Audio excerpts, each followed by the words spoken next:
Hello, what's up guys? Welcome back to our channel at andito tayo ngayon para gawin at ipakita ang comment ng isa nating follower na si Gian Villanueva. Ito, sabi niya, tutorial naman next boss sa paraan mo ng pag-run out. Salamat po. So, okay.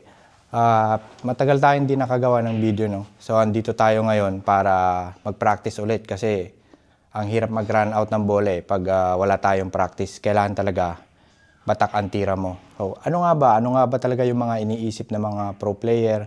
Paano sila nag-uubos ng bola? Bakit parang napakadali sa kanila, no? Napakadali sa kanila mag-ubos ng bola. So, ngayon papakita ko sa inyo kung paano. Okay? Break natin.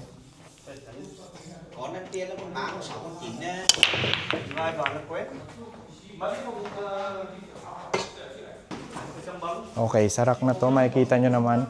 Wala namang dikit-dikit. Kaya maubos natin to na maayos. So, syempre, bolinhan tayo. So, ang plano natin dito, kailangan natin mapapunta dito yung pamato natin.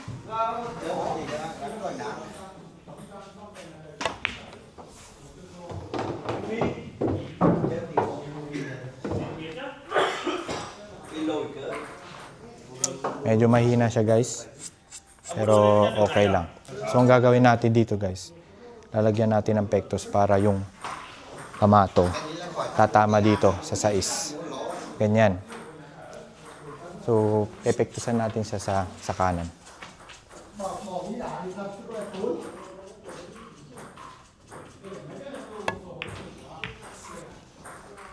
Yun.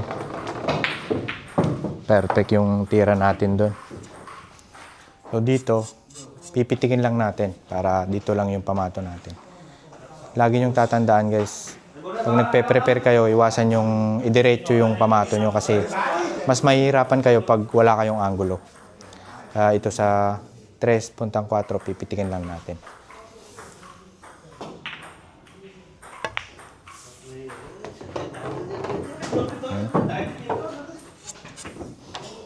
Ito naman, dapat yung pamato natin dito, napunta. So, pepektusan lang natin ng ilalim na may konting kanan para bumanda dito.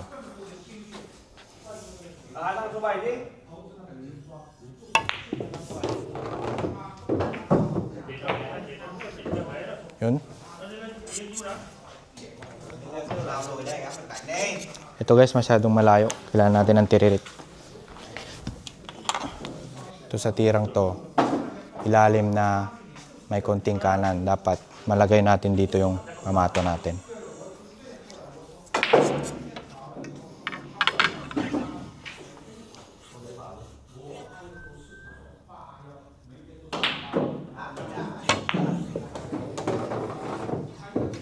Pero medyo mahina yung tira natin doon. Pwede nating ilalim na may konting kanan para yung pamato natin bumanda dito, tsaka babalik dito sa area na to.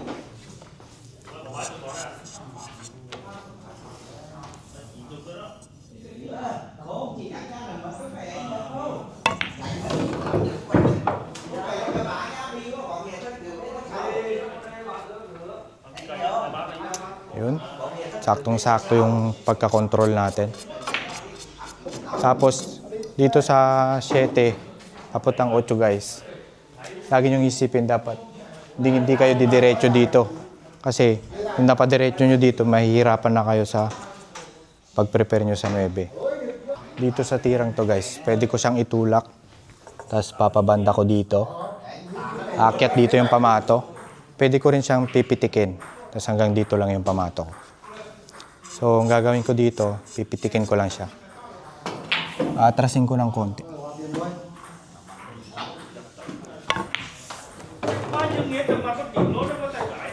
Yun, meron na tayong anggulo dito sa 8 punta ng 9. Dito sa tirang to, pwede nating itampal para bumanda dito. Tapos magbabounce siya dito. Pupunta dito yung pamato. Pero pwede rin natin siyang itulak kung meron siyang pasok dito sa side. So So, ang gagawin ko dito, tampalin ko siya na may kunting pekto sa kaliwa para mapunta dito yung pamato natin.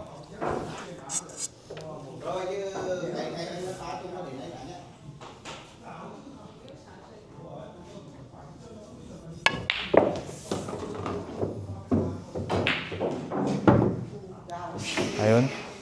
Medyo napalakas lang yung tira natin. Dapat dito yung pamato natin. Pero dahil di natin na-control na maayos, medyo lumagpas lang siya. Pero okay lang yan. So, lagi nyong tatandaan guys, pag last ball, dapat andun lahat ng galing nyo. Kasi kung di nyo na ipasok tong last ball na to, matatalo pa rin kayo.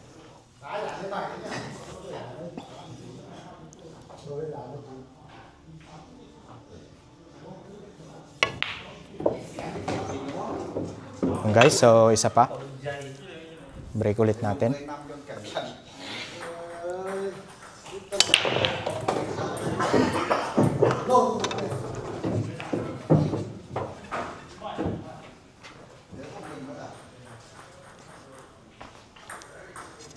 Ball and hand ulit. Dito sa rack na to, makikita nyo wala nang dikit kaya hindi na tayo masyadong mahihirapan dito. So, tutulak lang natin. Tampalin lang natin, tapos dito lang yung pamato.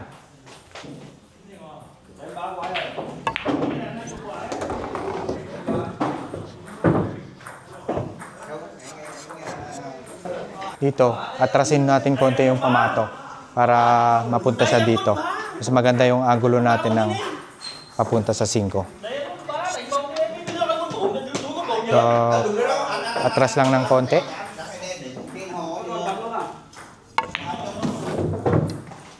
Yan.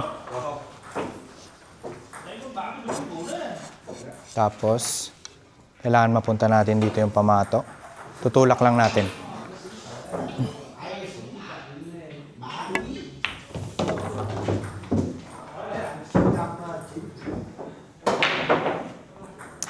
Medyo nabitin tayo dun guys.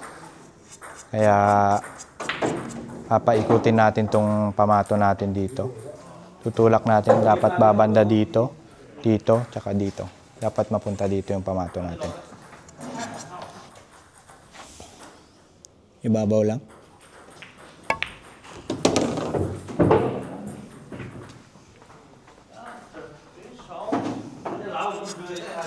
Kita nyo dito guys, medyo malayo yung 7. Kaya kailangan aatrasin natin siya para mapalapit dito yung pamato natin.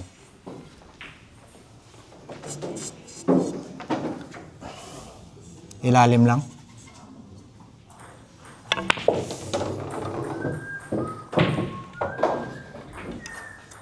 Hindi man natin siya na perfect dito pero okay na. Basta meron tayong magandang angulo para sa 9. So ito, papabanda natin dito yung pamato. Tapos banda dito. Tapos dito yung pamato natin. Tulak lang na pekto sa kaliwa.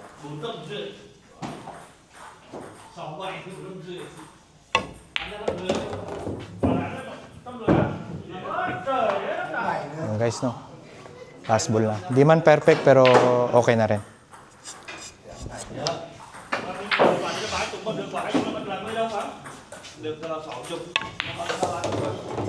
So, yun lang guys.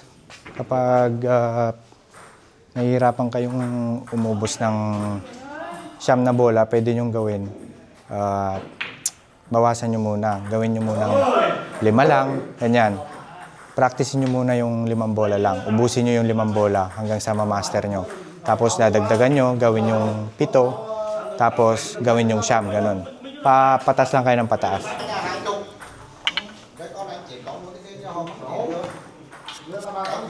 So, sa pagpa-practice guys, no, ulit-ulitin nyo lang. Pag nahirapan kayo sa 9 balls, ito, magsimula lang kayo sa muna kayo sa 6 balls. Yan.